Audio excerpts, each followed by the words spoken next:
Assalamualaikum. Jelas ke suara saya? Waalaikumsalam. Kata, dengar. Nah, Kata nak try share ke? boleh?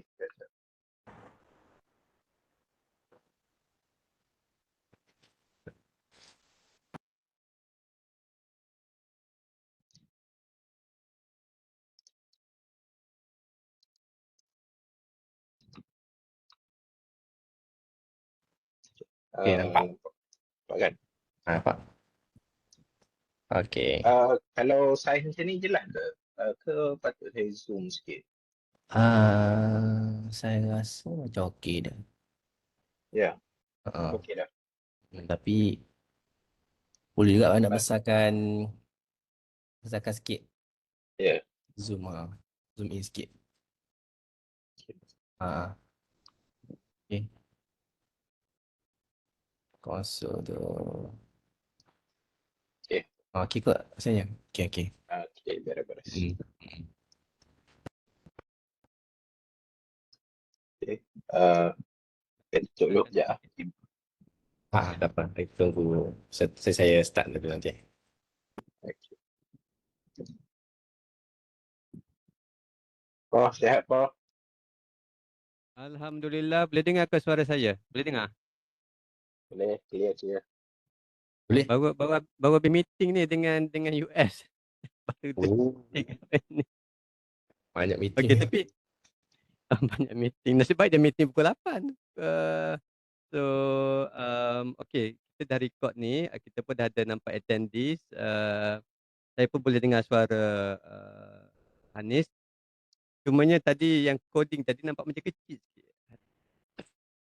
Oh ya, sekejap. Saya cakap. Yang positron tu kan nampak macam kecil sikit. Dia boleh besarkan dekat ada dia punya tu. Dia punya boleh zoom in sikit.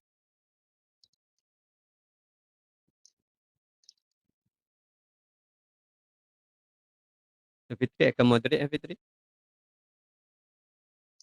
Ya, betul bro. Saya moderate.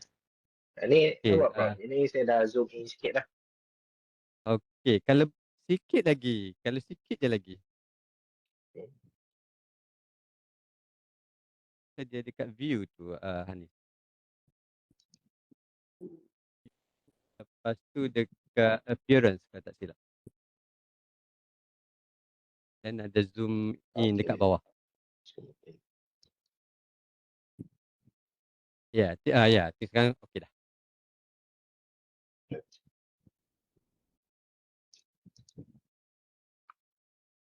Okey, saya akan tutup saya punya video. Thank you Hanis boleh jadi presenter malam ni and Fitri for moderating. Saya serah balik pada Fitri. Okay. Assalamualaikum. Okay, bro. Tunggu peserta tu.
Okay,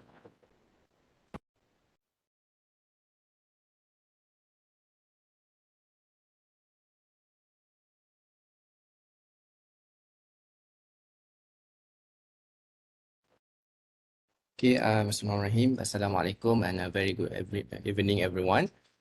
So, welcome to tonight's webinar. Thank you for your interest and your attendance tonight. So, while waiting for a few other participants to join, so for those of you who haven't registered your MMC number for the CPD points during the registration, you can fill up the attendance form. If you have already done so during the registration for the webinar, so it's okay, we can detect it from the registration form. So for those who haven't registered your MMC number for the CPD points, you can do so by scanning the QR code, and I'll also share it in the chat box. So maybe we'll wait for another 5 minutes before we are going to start our session for tonight.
Okay, so we'll be starting in a few minutes. So for those who have just joined, welcome again to tonight's webinar, which is an introduction to missing data analysis in R, which is primarily organized by the Digital Health Unit, School of Medical Sciences, USM, in collaboration with Unit Kesihatan Digital USM, Malaysian Disease Modeling Experts Group, and also the Malaysian Association of Epidemiology.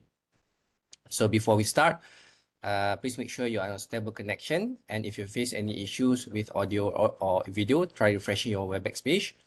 And all attendees are muted by default to minimize any background noise. And also, we will be recording this session for reference, and we will be shared the recording in the official YouTube channel of UniSZA Digital USM, which I will provide later. And also, again, for those who have not fill up the MMC number for the CPD points, you can do so by filling up the registration or attendance form.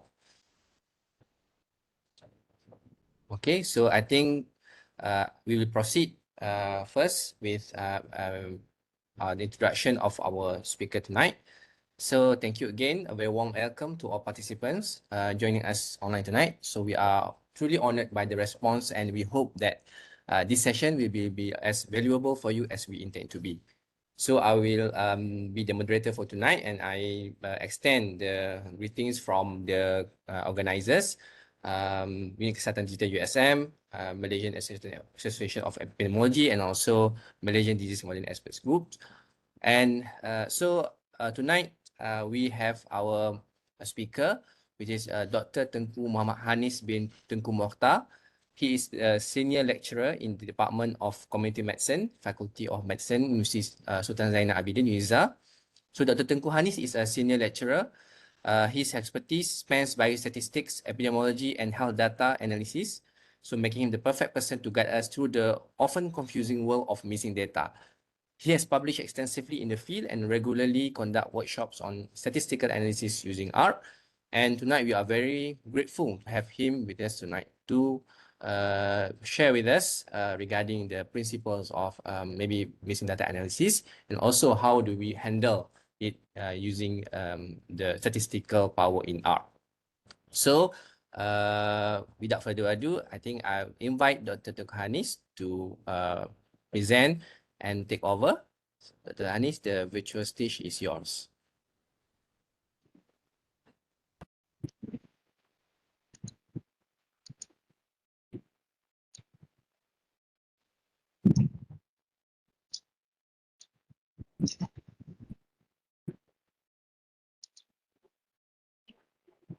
Assalamualaikum warahmatullahi wabarakatuh, and good evening, everyone. Thank you, Dr. Fitri, for the very kind introduction. Okay, so as everyone already know, we're going to cover the introduction to missing data analysis in R.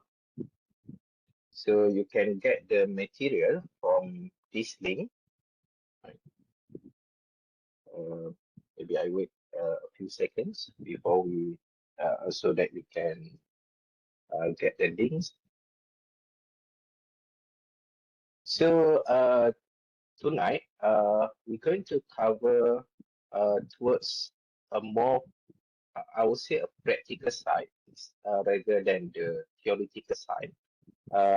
But it's still going to be an overview, but towards more on the practical side. So another thing that we're going to cover how to do quite a number of things in R. And so because of that, some familiarity in R is to be expected. But if you, you have anything that you wanted to ask, feel free to ask, and I can explain to you as best as I can. Okay. So basically, missing data is a big issue in data analysis, whether you are coming from like statistical analysis background or like machine learning background. Missing data is crucial for you to know how to handle it. Right? There are a lot of ongoing research on this topic. So the things that we're going to cover today is not something of recent updates, but more on quite a well-established methods already. So the best way to handle missing data, actually the best way to manage missing data is to not have a missing data. This is I can't actually remember whose words is this, but this is true, of course, to some extent. If you don't have any missing data, so then your life will be a lot easier, lah, right? But if you need to have, or if you are going to have a missing data, right? So you need to try to prevent or minimize missing data. This is of course only applicable if you are doing a primary data collection. If you are doing like secondary data collection, the missing data is already there. So then you have no choice. You need to learn a little bit how to handle the missing data. Right, so there are quite a number of things that I think I do not need to explain, right? That you can do to prevent the missing data, right? For example, you can optimize the data collection process. Only ask a few things instead of a lot of things, because people tend to skip the long questionnaire, the long survey, right? So keep it simple and so on, right? And another thing that we usually do as well, I think quite common, is to inflate the sample size. If we expect like the missing data would be like 20%, then we inflate it 20% of the original sample size, right? Right.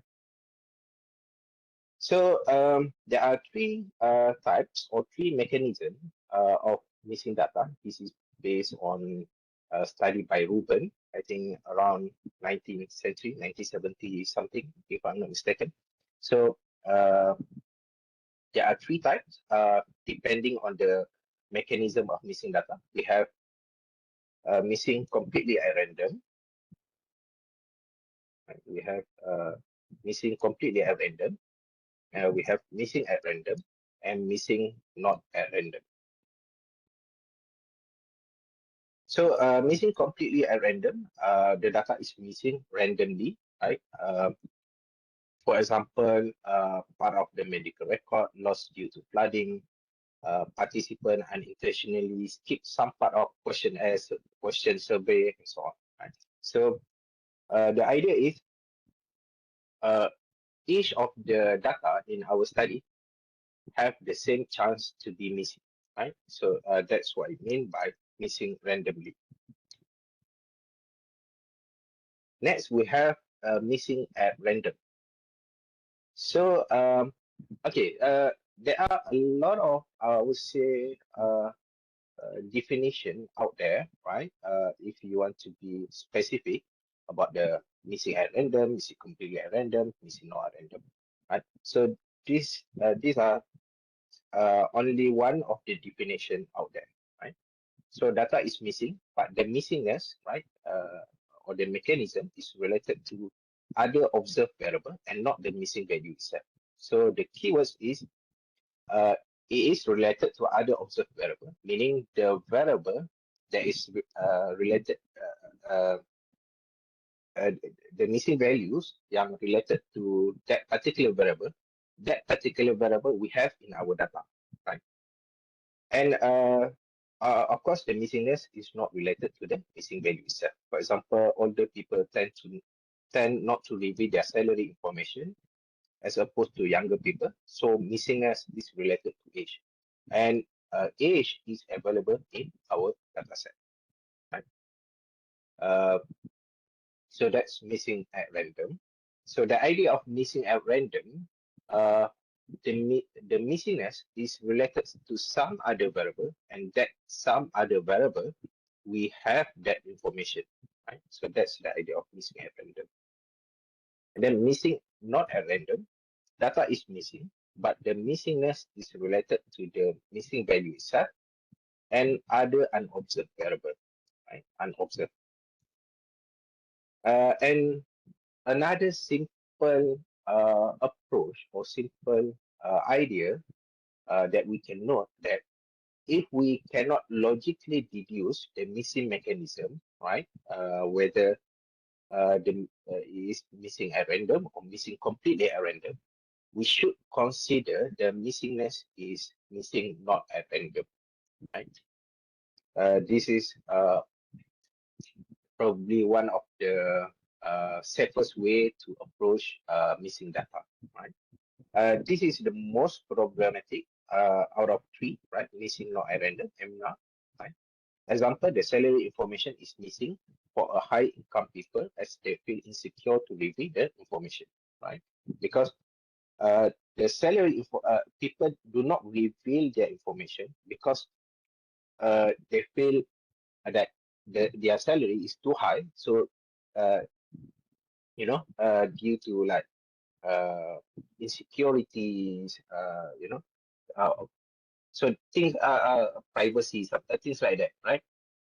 The same things go, for example, if you want to collect the information on weight of the individual, right? And then there are certain people who are like extremely obese and they don't feel comfortable revealing their weight, right? So the missingness is related to the missing value itself, to the missing variable, the variable that is missing itself, right? So they don't feel comfortable revealing their weight because they think it's embarrassing, something like that. So this is considered as missing, not at random, because there is some trends of missing, right? Which is people who are extremely obese.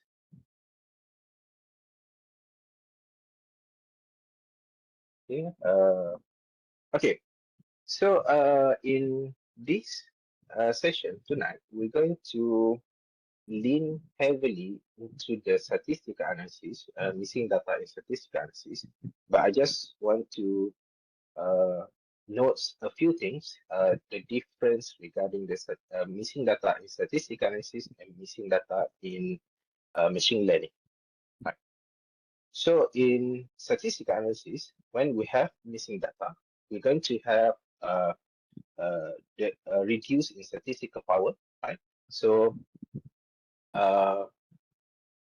it's going to be a lot more difficult to find meaningful difference, a statistical difference in our study. It can lead to bias estimate. This is if we have missing not at random, especially. Right? For example, if you want to make some inference on the income of the people, but the data that you have only consists of those lower to middle income people, right? So of course, this is biased toward these two groups only, right? Because you don't have the information on the high income people. Next, missing data leads to invalidated assumptions, right? Certain statistical tests like ANOVA and the variant of ANOVA require a balanced design, right? So it mess up with the statistical test. Okay. Okay. So that's missing data in statistical analysis. Then we have missing data in machine learning.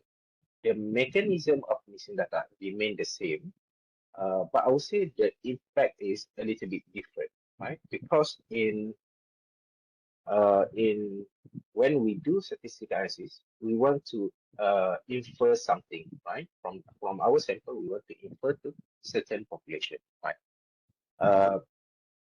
So with that, if we have missing data, right, it may produce bias estimate. It may reduce the power of the study, right? But in machine learning, we don't have those like confidence interval, those inference. We have the term like generalizability. We try to generalize to other population, right? But there is no like specific measures in machine learning that that is quite equivalent to like 95 confidence interval in statistical analysis, right? So and another thing, missing data is not well researched in machine learning as well in statistical analysis. Right? In statistical analysis, we're going to find a lot of methods backed by the theories, right? But in machine learning, you are not going to have a lot of theories regarding missing data in machine learning. Most of it coming from the statistical background, from the statistical field, right? And adapt to the machine learning field. And machine learning field is more algorithmic, more applied approach rather than theoretical, right?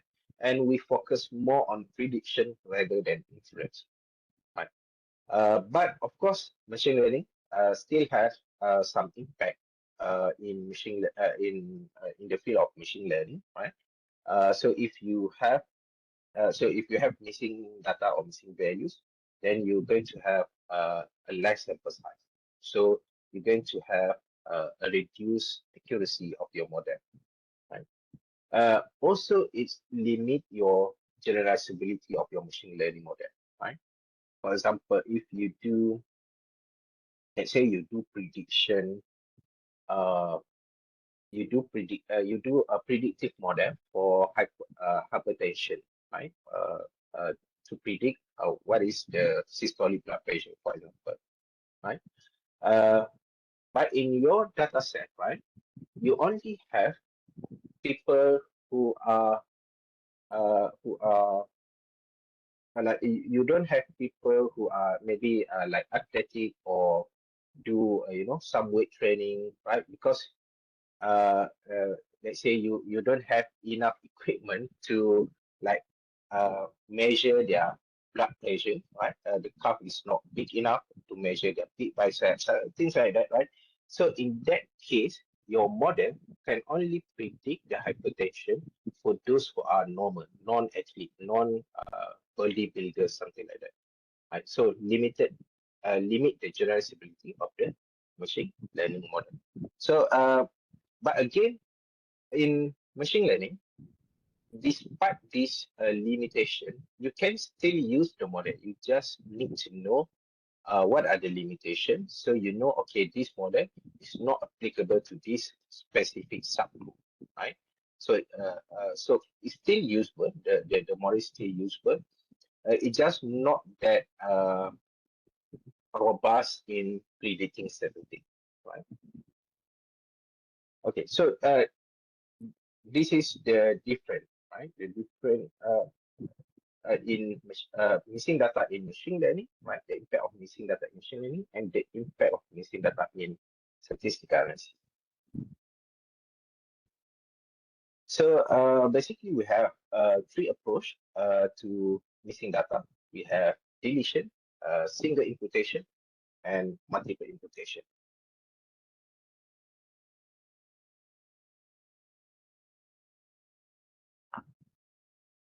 Okay, so for deletion, we have two types. We have listwise deletion, right? And then we have pairwise deletion. Listwise deletion or casewise deletion, these are the same things, right? Delete all cases with one or more missing values. So any cases or any rows that have missing value, that particular rows or that particular case will be deleted from the data set. Pairwise deletion is a little bit different. This is where we drop the missing values depending on the analysis. So let's say if we do like like a correlation between variable A and variable B, and then between variable B and variable C. So we only drop missing values if that particular if that particular variable is involved in the analysis, right? So this is not recommended, right? Even if you go to the textbook, the pairwise deletion is there just because it exists. It's not useful, and I would say like I'm not sure if there is people who in support of this approach, but I think I can safely say that most people against this approach, pairwise deletion. So I just put it here for the sake of covering everything.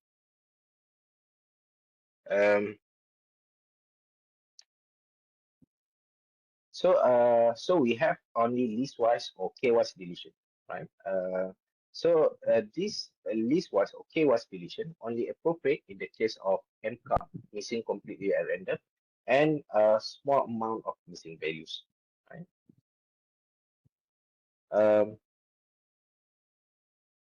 This is mainly because deletion reduces the number of sample size, so it reduces the statistical power and also it reduces the data representativeness. This is in the case of machine learning, right? Data representativeness. So that's why this approach is only applicable when you have a small amount of missing values. In R, this is the default setting, right? Listwise or case-wise deletion. If you, let's say you do mean, you try to calculate mean in R, right, using a mean function. If you have a missing value, you're going to get NAs, which is a missing values. So in R, missing value is denoted as NA, right? So you need to specify NA.rm equal to true, meaning we do listwise deletion, right? So this is like the default setting in R. The same thing if you do like linear regression, like LM function or GLM function, right? If you have missing values, it automatically delete all the rows with the missing values. Okay, next we have a single imputation. So a single imputation, we have two types. We have simple imputation and a bit more advanced imputation, but still considered as single imputation, right? So this is a method where we impute the value using whatever methods, right? But it will produce a single set of imputed data set. That's why it is single imputation. Single is referring to how many imputed data set that this method will produce, right? So for simple imputation, we use like mean imputation, median, mode, in time series like last observation carry forwards, and so on, right? So this is known as simple imputation. We have advanced, but yet still single imputation. We have a method such as decision tree, random forest, regression imputation, stochastic regression imputation, and others. Right?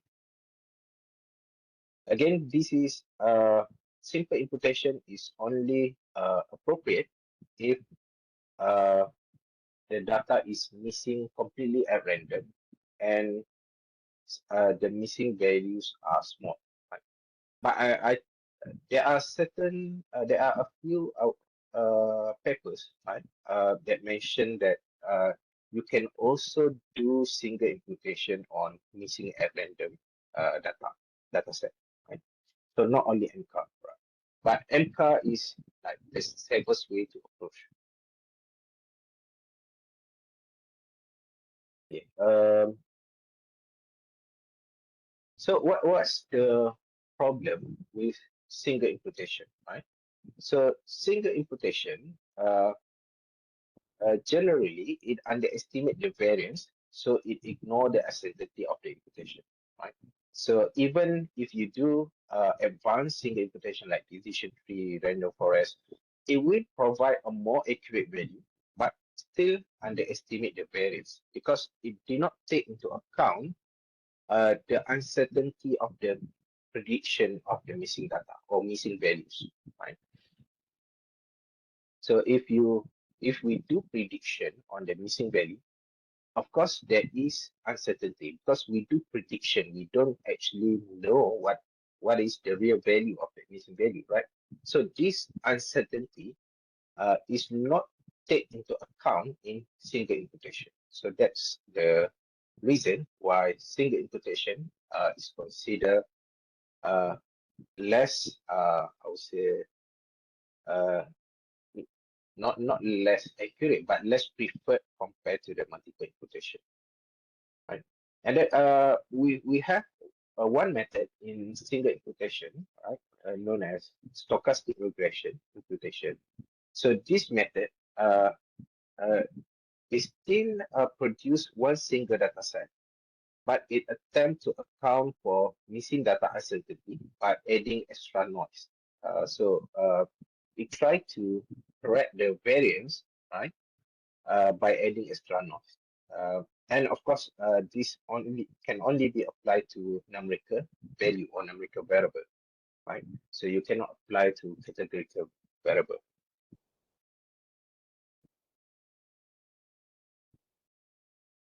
Okay, next we have multiple imputation, right? So multiple imputation, quite similar to single imputation. You can use whatever method to impute the missing values, right? But at the end of this procedure, is going to produce several imputed data set. So that's why the name is multiple, right? Multiple is referring to the several imputed data set. So multiple imputation, it takes into account the uncertainty of imputation and adjusted the corresponding result, i.e. the confidence interval. So if you do single imputation, when you do the analysis, usually your standard error tend to be narrow because it doesn't take into account the uncertainty of missing the imputation of missing values, right? But if you do multiple imputation, it try to correct this narrow standard error. So there are two approaches in multiple imputation, right? The first one is joint modeling, or joint multivariate normal distribution, multiple imputation. So this joint modeling approach, it assumes a multivariate normal distribution for the observed data. This is sometimes quite difficult, but we are not going to cover this approach, right? But for those who are interested, you can see this related package, Amelia and Norm. These two packages, as far as I know, use this joint modeling approach, right? Next, we have MICE, or multivariate imputation by chain equation. I think this name or this term is more common, more famous compared to this name, like fully conditional specification model, FCS. So in MICE, right, as opposed to the joint modeling approach, MICE allow this distribution for each variable rather than the whole data set, right? So each variable can take different distribution, right? So there are a few packages. I would say the main package is MICE. Most of the other packages related to this method, right? Usually they utilize MICE in the background. And MICE also a very popular package. There are a lot of like accessory package, right? Like certain things that people do research that is not available in MICE, but can be but complement the MICE package. Right? So we're going to cover MICE, but of course not in detail, but because MICE is a very big package, there are a lot of things you can do using MICE package. Right? But we will try to cover at least you can you get the idea and you can further explore on your own. All right, this is the framework of MICE, right, or multiple imputation, right? We have incomplete data. This is incomplete data, and then, for example, here we do three data set. So we impute data. This is our first imputed data. This is second imputed data. This is the third imputed data. Right? We do the analysis. Right?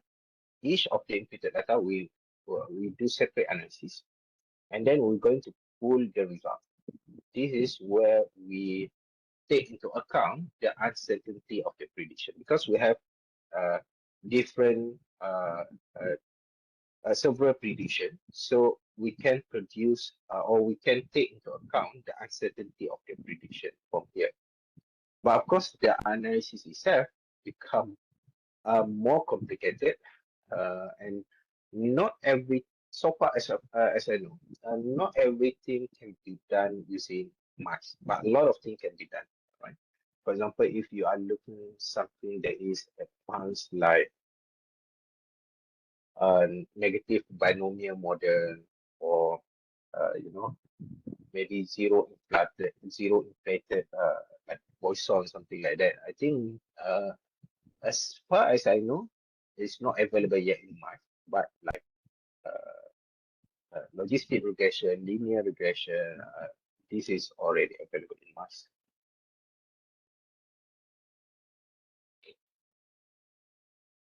Okay, so that's it for the slides, and we're going to go into R. So before we go, do you have any questions? Feel free to ask.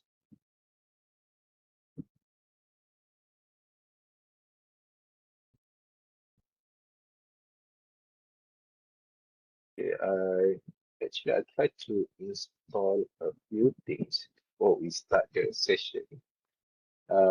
Still haven't finished installing. Okay.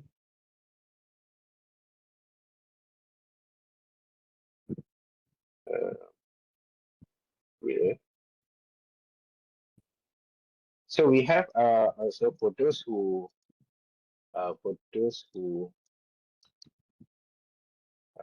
download the material.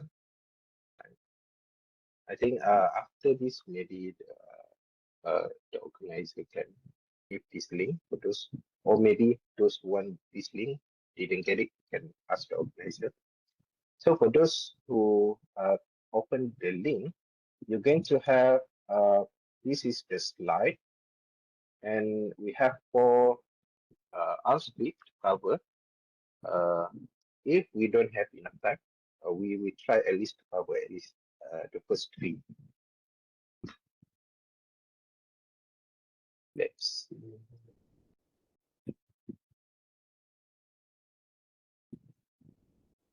By now, I should already start this, but I did my slides and the R codes in my PC, and I forgot to sync with my laptop. Okay, let's see.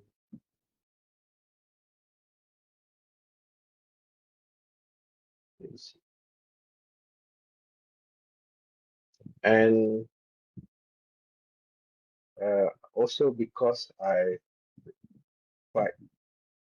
did not use my laptop as much as I should for the analysis, so there are a lot of packages missing or unavailable in my positron LS. Okay, let's see if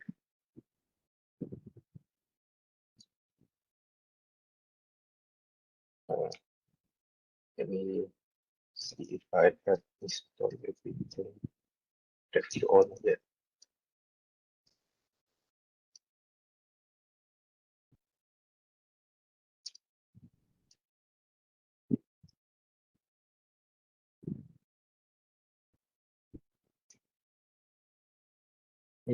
Okay. Let me try. Let me try open my R Studio. Let's see if my R Studio can work properly.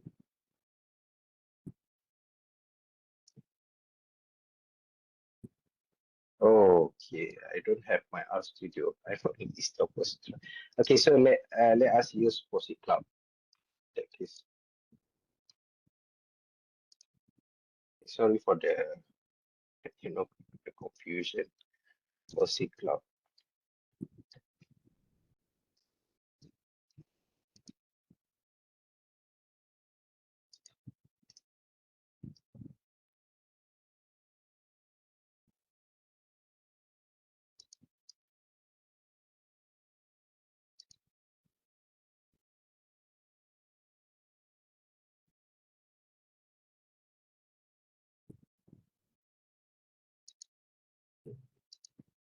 Copy this.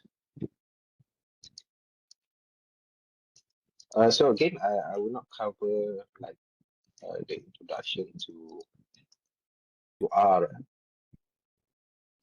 So, because I think we don't have much time for that.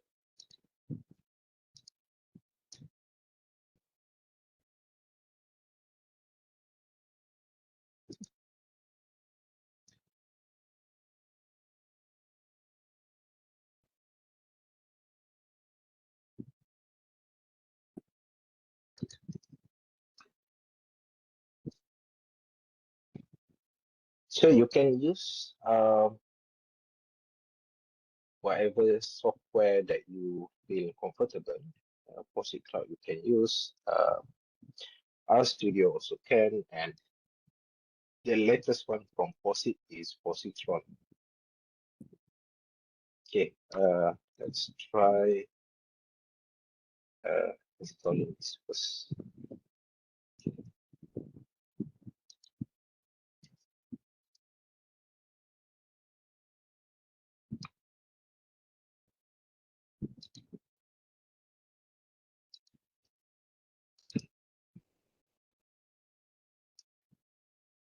So I'm transferring my console from the bottom left to the top right. Maybe Hanis Yeah, can explain a bit about Posit Cloud. Okay. While waiting. Okay. So POSIT Cloud is this is from the same company that developed R Studio. R is the base R. Sorry, not R. The R Studio and Positron. Basically, POSIT Cloud is the cloud version of R Studio. If you have opened R Studio, you're going to see the same interface with R Studio, right? So the difference only R Studio is in your local machine, in your PC or laptop, right?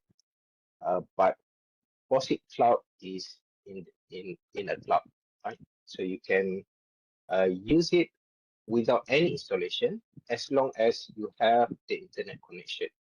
And of course, you need to have a stable internet connection to use the POSIT Cloud. Besides that, I think all the interface, all the buttons are identical to the R Studio. And latest one, POSIT, they developed a new software, which is Positron. So I'm just telling you because we are still installing.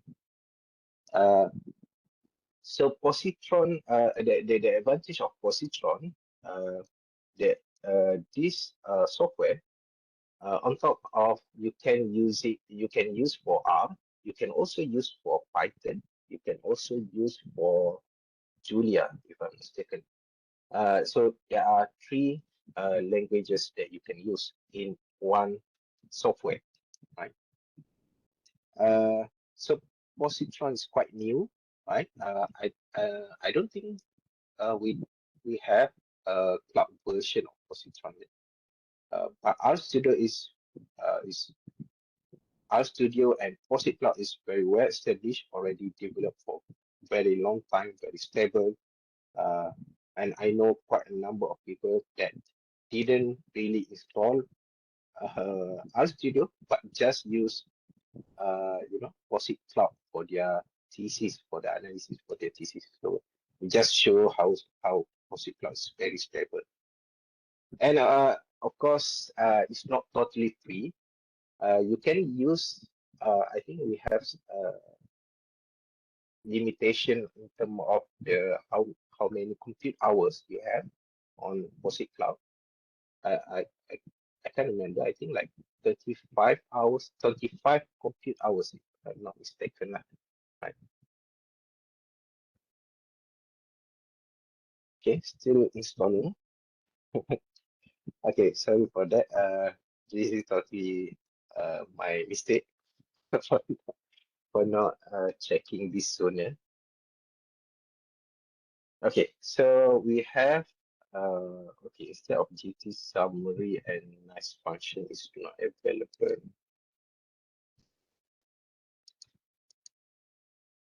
Okay.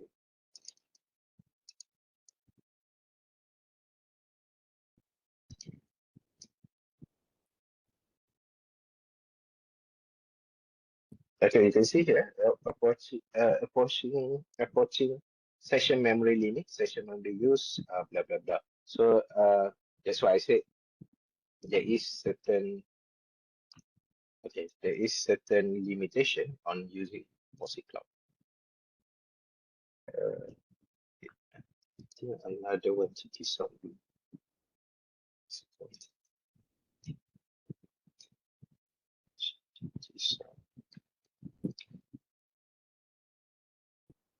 Oh, already available. Okay. Okay, so now we already finished installing all the necessary packages, right? Okay, let's run the first. And for those who download this R script, you need to run this in sequence. So do not run like the second line first, third line first, and then coming back to the first line. You need to run in sequence, right? For example, here this is the you need to run this first, right? This line first, which going to install all these necessary packages, and then you can install this package, right? Okay, then let's look the library. MICE, this is for the multiple imputation and also for the single imputation, right? And also MICE also have a few plots that quite useful for us to investigate the missing values. Right? Vim package also for the plotting, tables, of course, for the data rendering, data manipulation. Nice function is actually my own package. Just a few, a few functions that I find it useful, so I just put it in one package. Okay, so here what we're going to do, we're going to, I'm not going to use the data that already have missing value, but instead I'm going to use the iris dataset. This is iris dataset. Right? So iris dataset, this is the dataset about flowers. Right? So we have 5 variable, right? So flowers, we have sepal and we have petal, right? So sepal.length is the length, sepal.width is the width, right?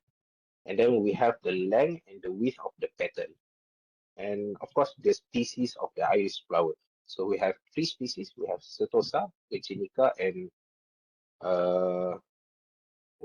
versicolor. Yes, Setosa, versicolor, and Virginica. Right. So here I'm going to set seed because we're going to introduce 20% missing values, and this is going to be missing completely at random. Right. This function, right, for NA will introduce missing value in a random manners, except for sepa.length. Right, sepa.length, we are not going to introduce the missing value in this. So when you run this, so this is our dataset, DAT, that, right? If you click on this, right, we have sepa.width, peta.length, peta.width, species, and sepa.length. Right? And you can also see from here, right, NA, so this is missing values, right? Peta.width also we have NA and so on. So you can run descriptive using scheme. Oh, I forgot to install the scheme.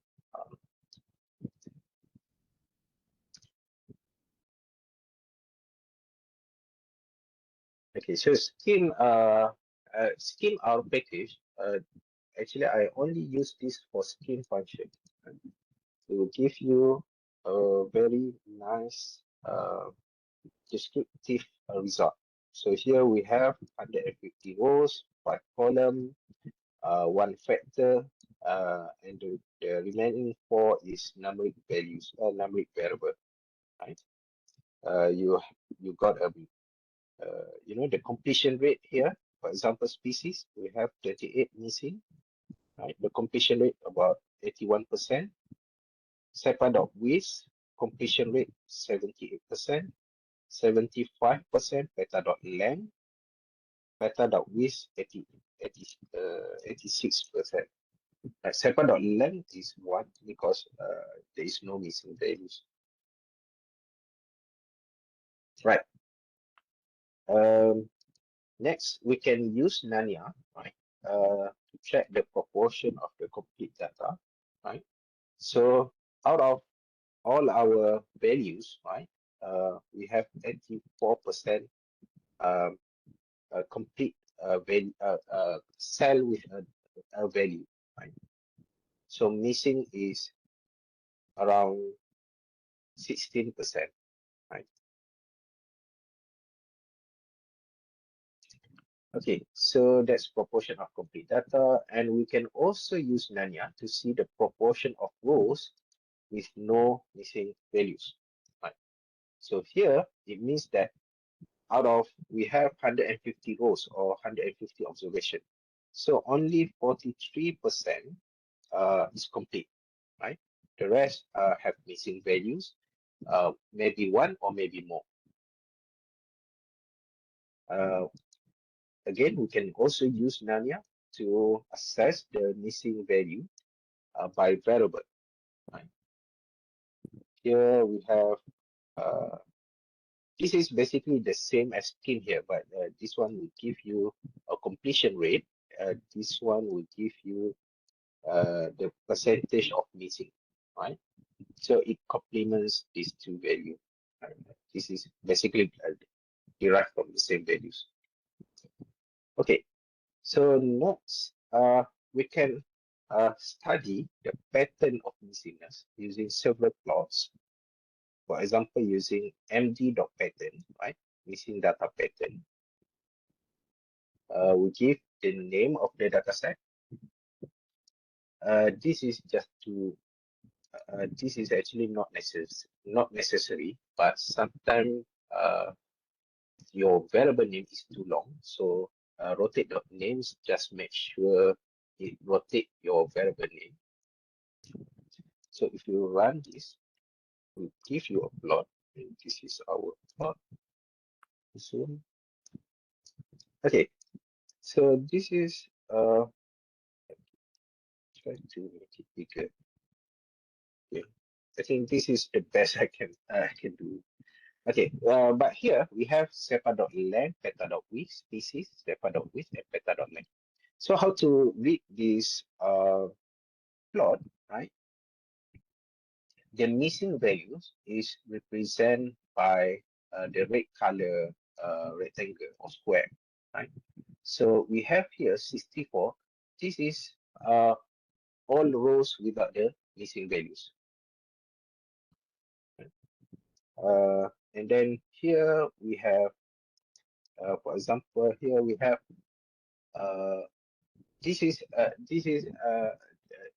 it shows the I would say the combination of missing values in our variable. For example, for here for the second rows, we have 21 who has only missing values in peta.length. Right? Here we have so the third row we have only missing value in sepa.width. Right?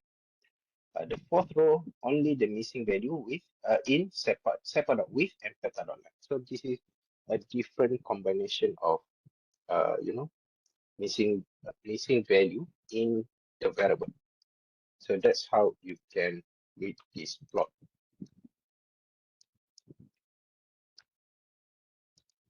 Okay.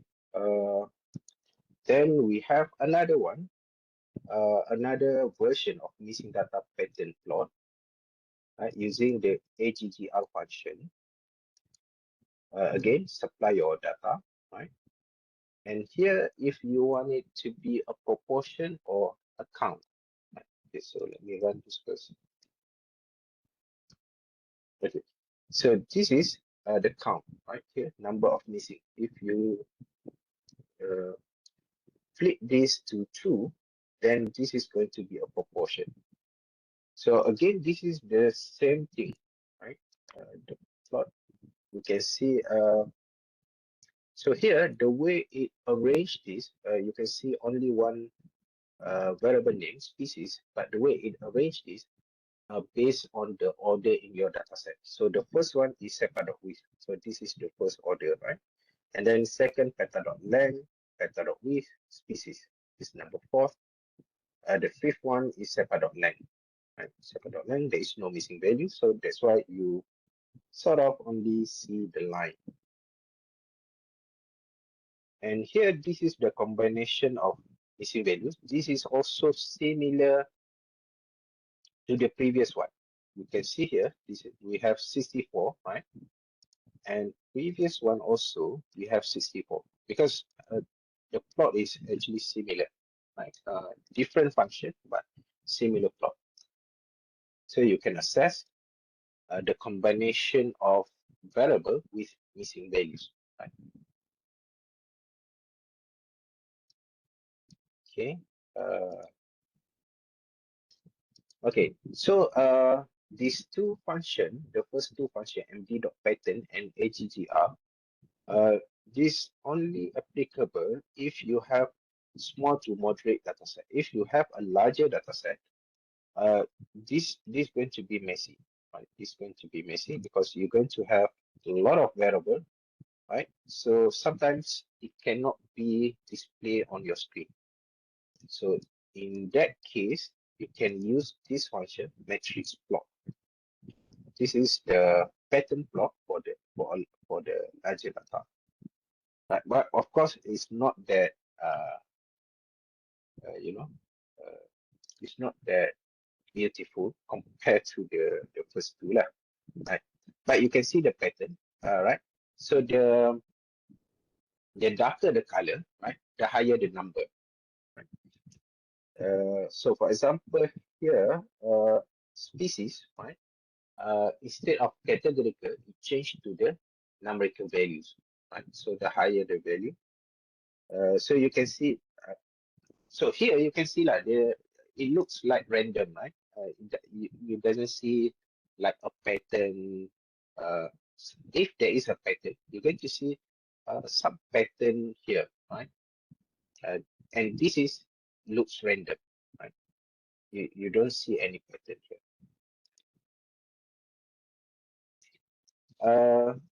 Then regarding the plot, we can also do a pairwise plot. So here we can plot SEPA dot width and SEPA dot length. Okay. This is actually the this is the distribution of the SEPA dot length based on the missing values in I think SEPA dot width, right? Yeah, SEPA dot width. So this is the distribution of SEPA dot length based on there is a missing value or not in the SEPA dot width, right? So by right here, we should see something like this.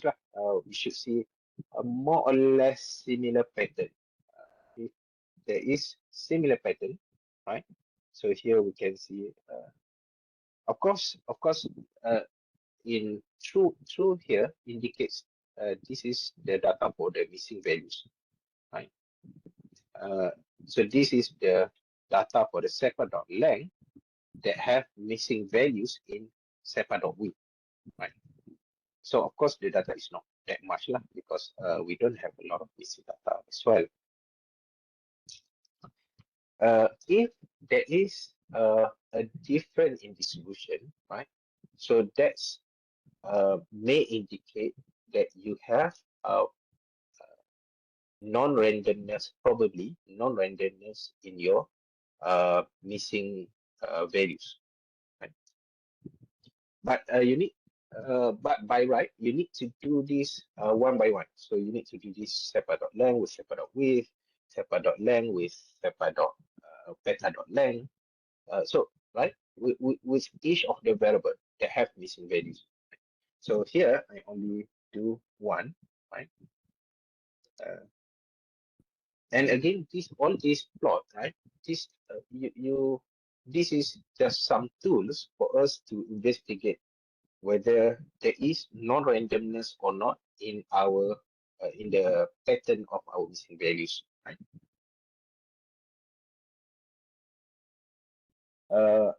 And then another approach we can do correlation. So we have two type of correlation that we can do.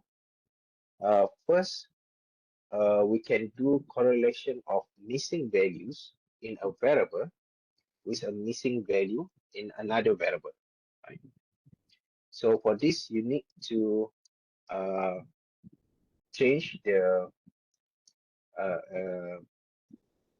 data into one representing the missing values, 0 not representing the missing values. So basically, you can use this absolute function, right? So let me run this first and remove the complete the variable with no missing value. So if you open X, right, this is our data we already changed. So you can see here one here indicate this value is missing, right? 0 is not missing. So for the first row, right? For the first row, the value of beta.length is missing, and the rest of the variable is available. Right? So this is our data set that we already changed. Next, we can do the correlation, and we can also do here. We just do the log. Okay, again, I haven't installed this yet.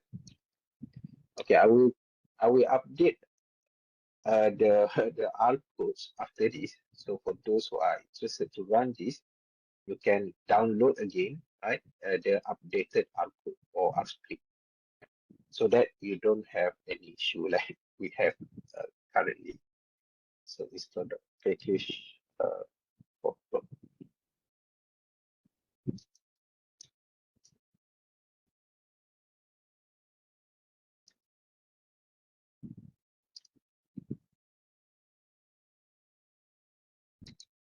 Okay, so we can run this.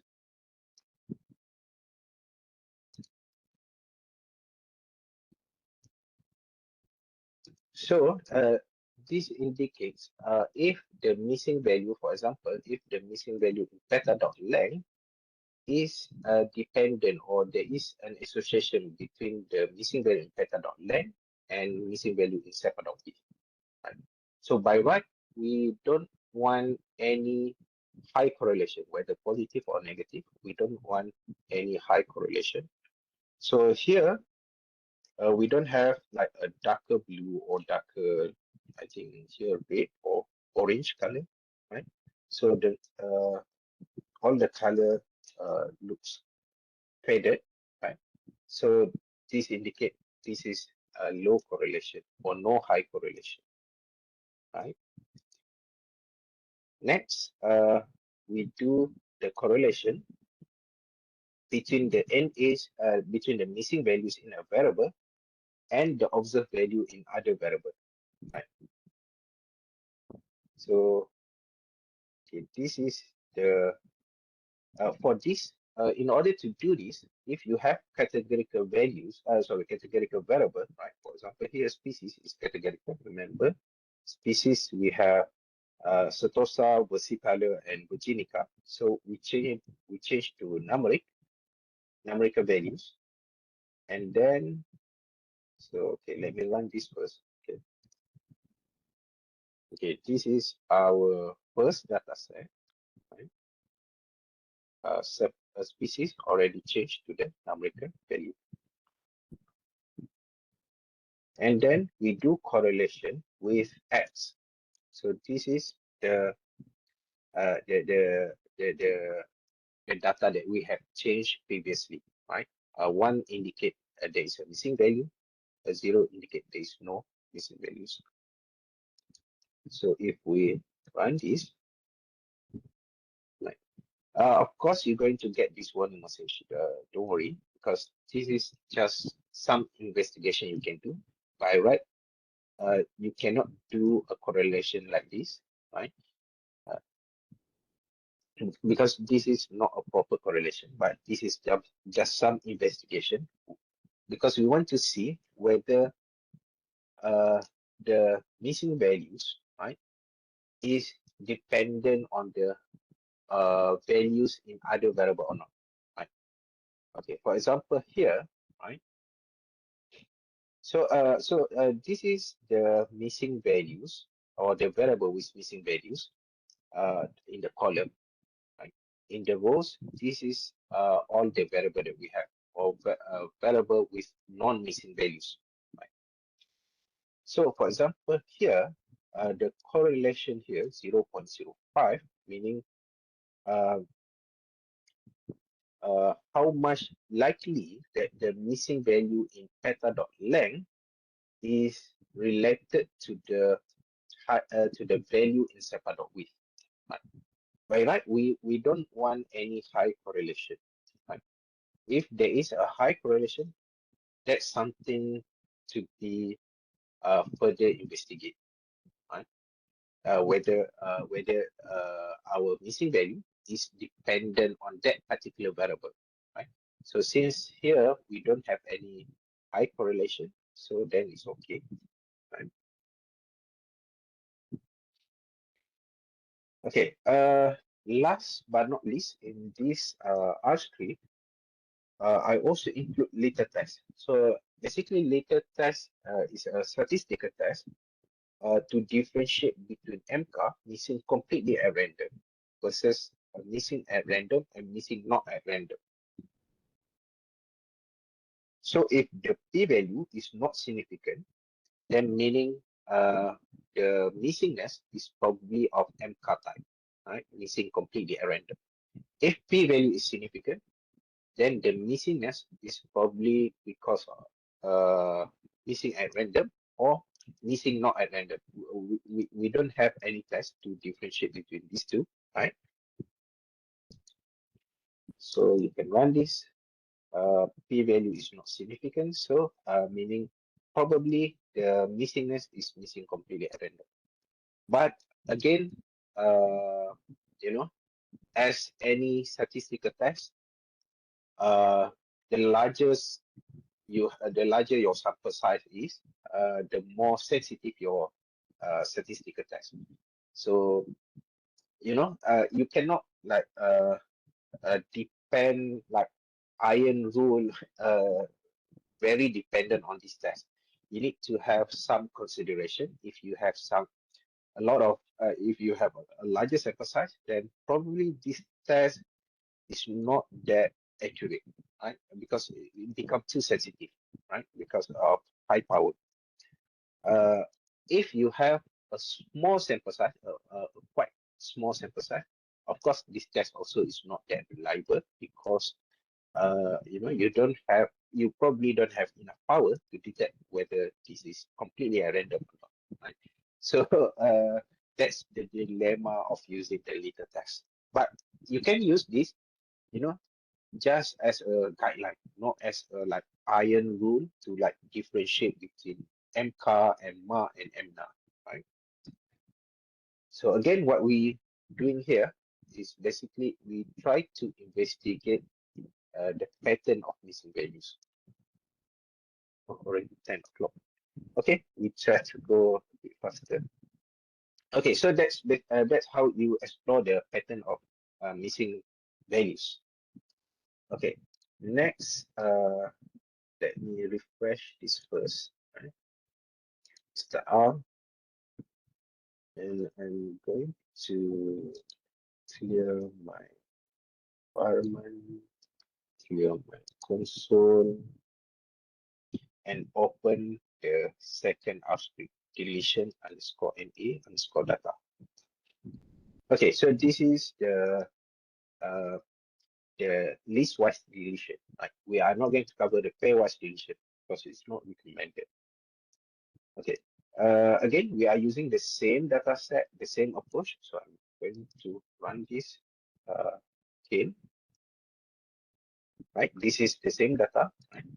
With 20% expected missing values. But as you see, right, just now, even though we put it as 20% missing values, this algorithm or this function doesn't like follow closely what we are trying to do.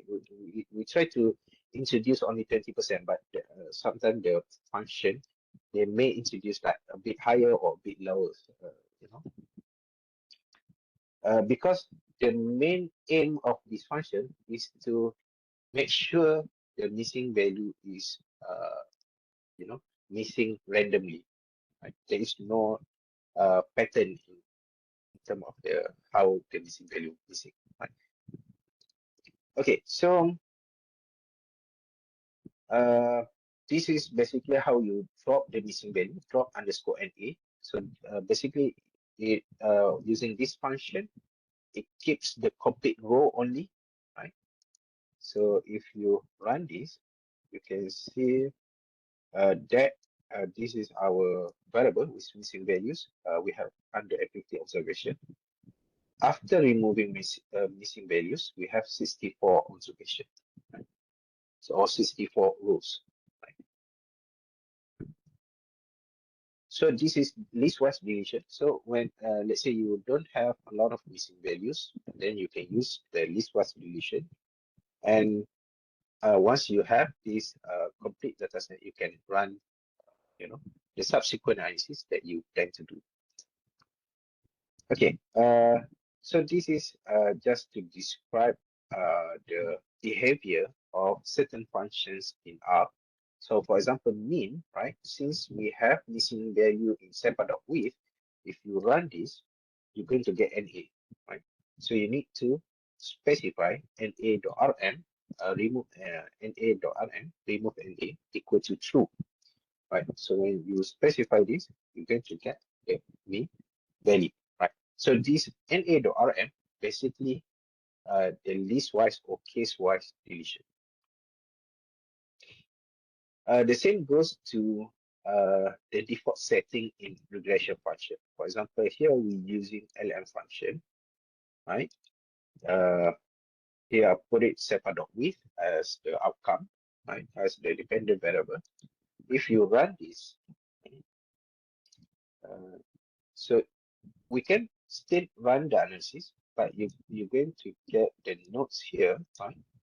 86 observation deleted due to missingness. So this is a standard behavior for certain function in R. Right? Certain functions such as mean, you're going to get NA, and you need to specify whether you want to remove the missing value or not. But for functions like LM, it will straight away give you result, but automatically delete all the rows with missing values. Okay, so that's for deletion. Right? Next, let's go to the third R script, single imputation. Okay, again, I'm going to clear the console, clear the assignment, refresh.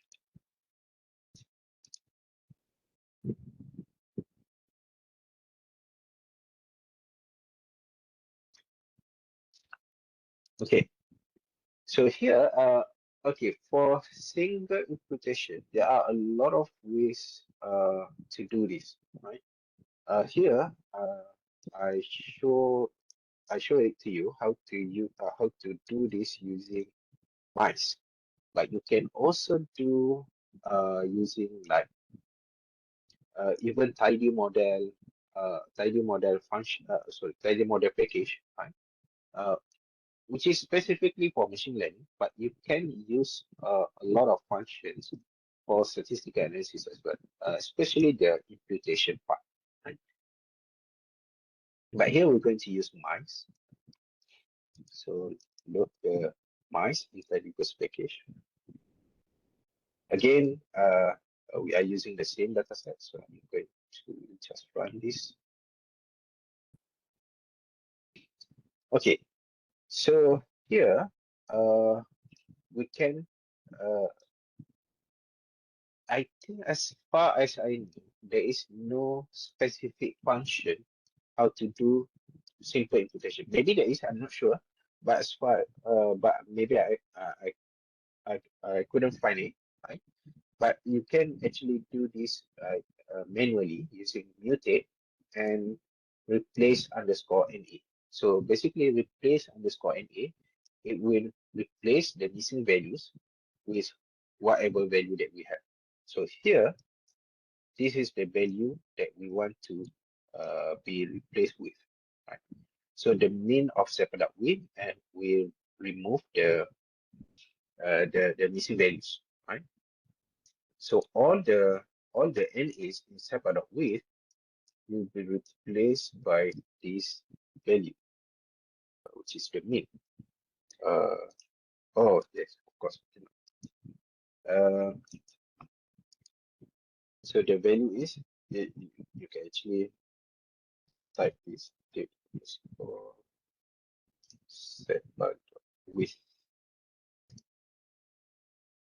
Okay, true. Okay. So all the missing values will be replaced by this value 3.06. Right. So, and this is the mean. But of course, you need to do this for each of the variable that has missing values. Right. Here, I just do this for SEPA.width. So when I find this, right, I run summary, and you can see now SEPA.width, we don't have missing values.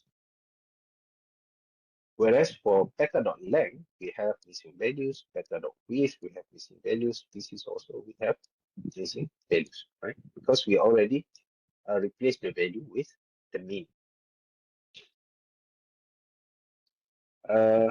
Next, we can also, using the same approach, right? Replace underscore NA, but we can replace it with median, right? So again, same thing. If you run this, but again here I do a median imputation for the beta.length. Right? So SEPA.width have missing values, and this is beta.length, don't have the missing values. Right. And last for the mode, right? For the modes, again, we can use replace underscore NA, but the easiest way to do just to, we can check by using table, right? So table, so the mode is Virginica, right? The modes is the most occurring values, right? Or level. So Virginica, so we just replace all the missing value species to Virginica. So this is mode imputation. And if we run this, there is no missing value in species, right? Okay, so that's simple imputation, right?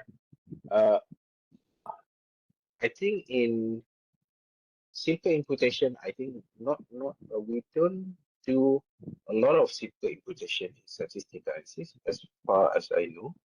All right, usually when even if you do the simple imputation, you cannot get published. People will argue why you use simple imputation.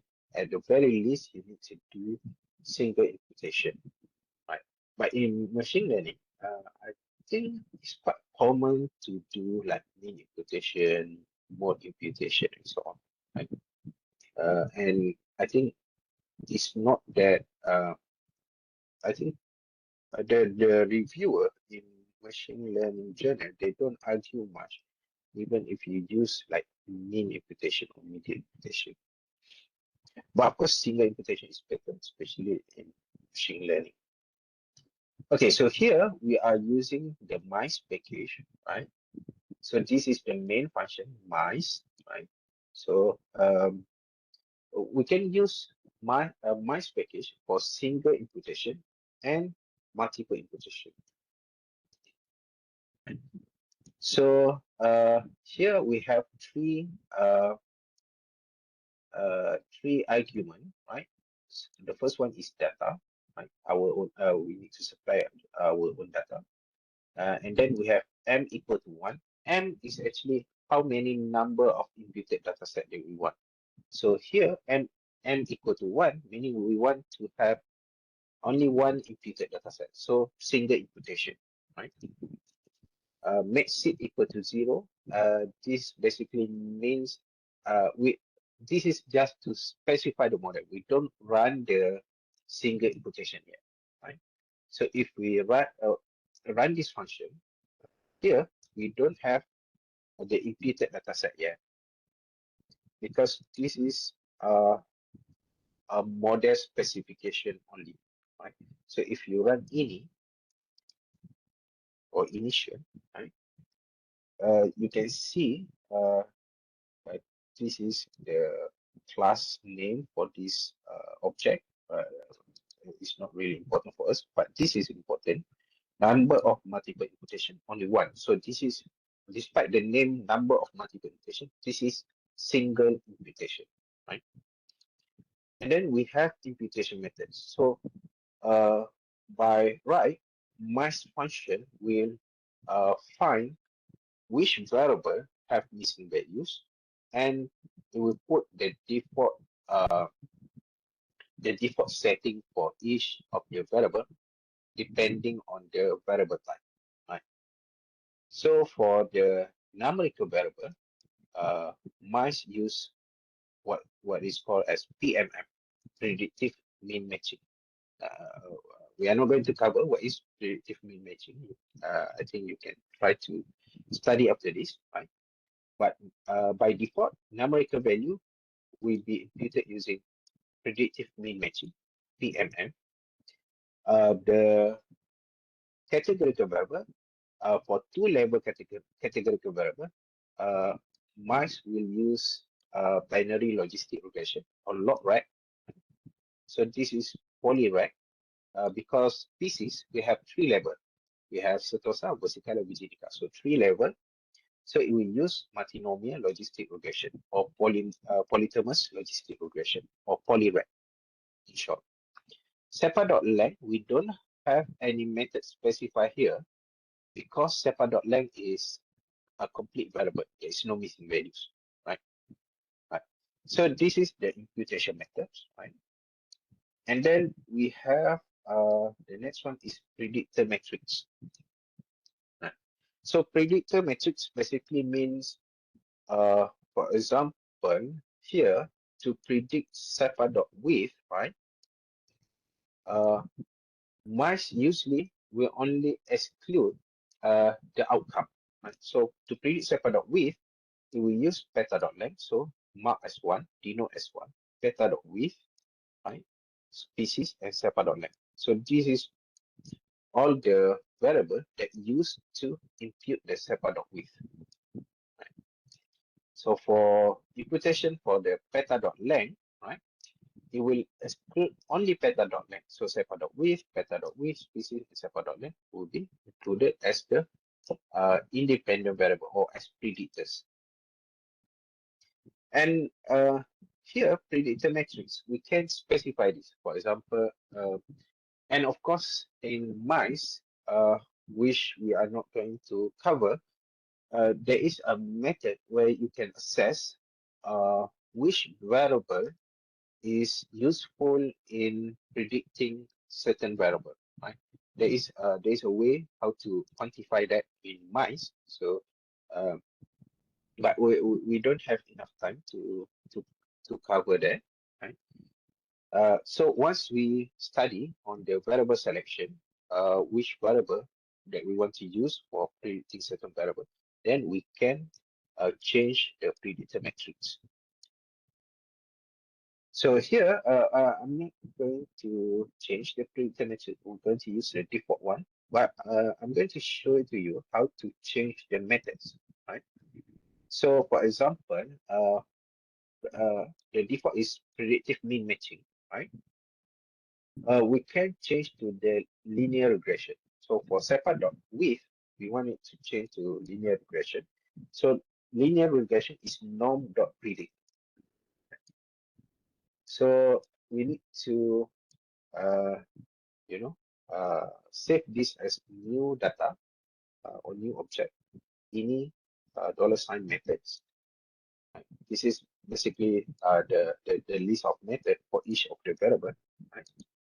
So specify this in math method, METH. And then we're going to change the first one, change to norm.predict.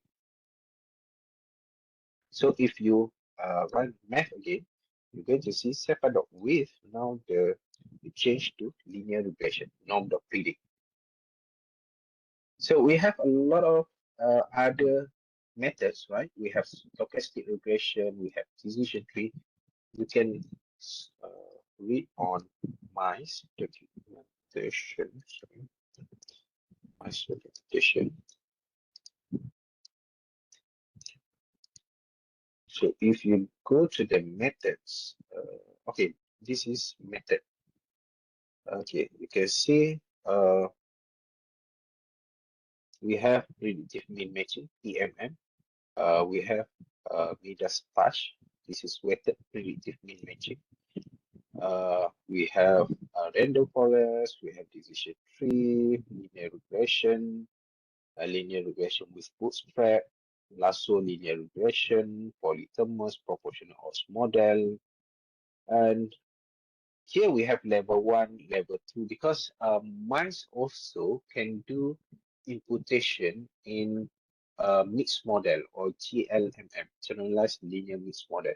So when you have GLMM or mixed model, right? So you can use like level 1 logistic, level 2 predictive mean matching. So it can do the imputation based on the while taking into account the random effect set, right? Or the correlated data set. Okay, so this is all the methods that currently available in mice, right?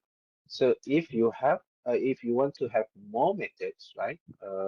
You can also see in tidy models. In tidy model, you can also do like KNN, Bagot tree, whereas I think random forest, and I think there are like 7 to 8 more advanced model, advanced machine learning model compared to math, right? Even though it is from machine learning, but I think it still can be used in statistical analysis as well. Okay, so back to the outputs.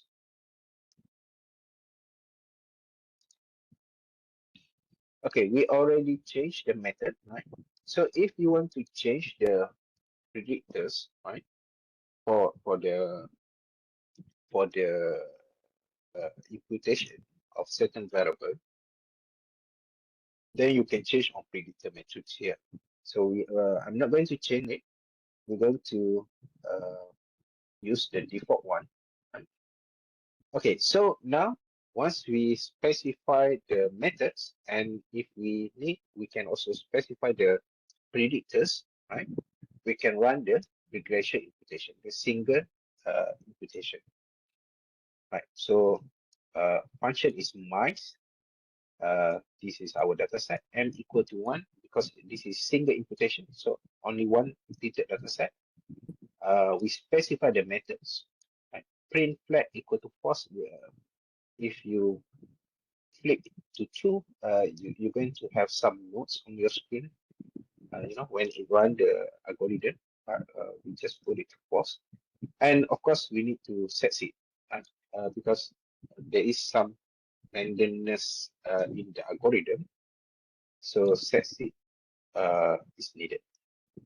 Is needed only if you want to get the same result. Right? So if you run this, you can run red IMP. Okay, this is our model specification. So how to get the imputed data set using this function complete. This function complete is for mice. So if you run this, you're going to get that underscore imputed. If you run any NEA on that underscore imputed, you're going to get false. So no missing values because all already imputed. Okay, so this is single imputation. So from here you can do stochastic regression. This is the short form norm underscore norm. Decision tree you can use CART, CART, the abbreviation for the short form. Okay. And again, as I said earlier, if you want to use the machine learning methods, you can go to the tidy model, in which we don't have that. Okay. Because it's already 10:30, so I'm going to stop here. In this R script, you have another one. This is again just a brief overview how to do multiple imputation. For those who are interested, you can run the fourth R script. And if you have any question, feel free like to contact me through email or something. If you want to have some explanation, feel free to contact me. So I will stop here because we're already at 10:30. I apologize for stopping really on time. I actually planned to stop like 10 minutes earlier to give for Q&A. I forgot regarding the time. So back to you, Fitri. Okay, a big thank you to Dr. Hanis for that excellent presentation. I think it's really insightful, and also that was really superb because Dr. Hanis has condensed what would normally take hours of lectures into a single clear and understandable overview. So I think there's one question, maybe there's an unanswered question from Ain in the chat box. Dr. Hanis, how do you choose which advanced method to use? That's a question. How do you choose which advanced method to use? I think for me, I will refer back to the literature first. This is of course if you are doing academic project lah. But usually you can go to the literature, see for your related data set. Usually people use which method, right? From there you can try an error on your own, right? But usually, if you are doing statistical analysis, I can like safely say if you do multiple imputation, people are not going to argue about your result.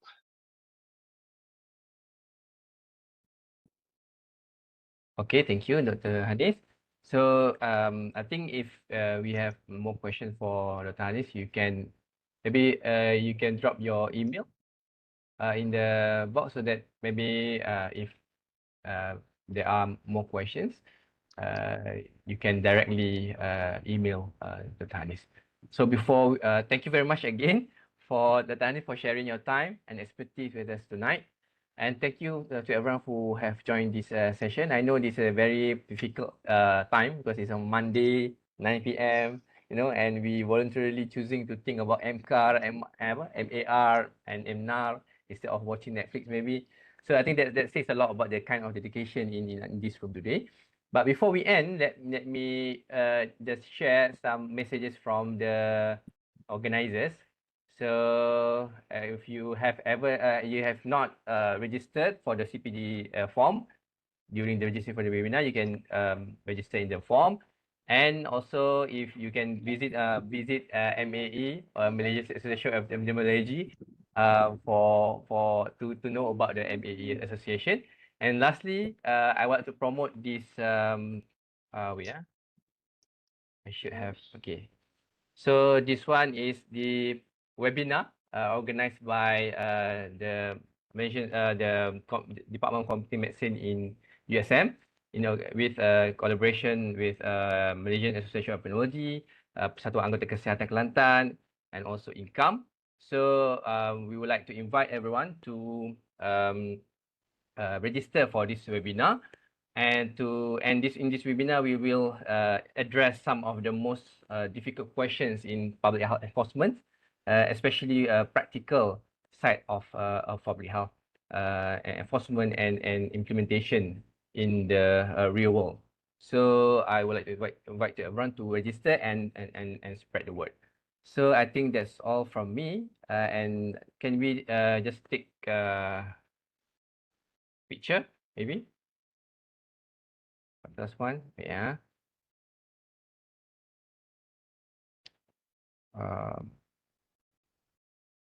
Okay.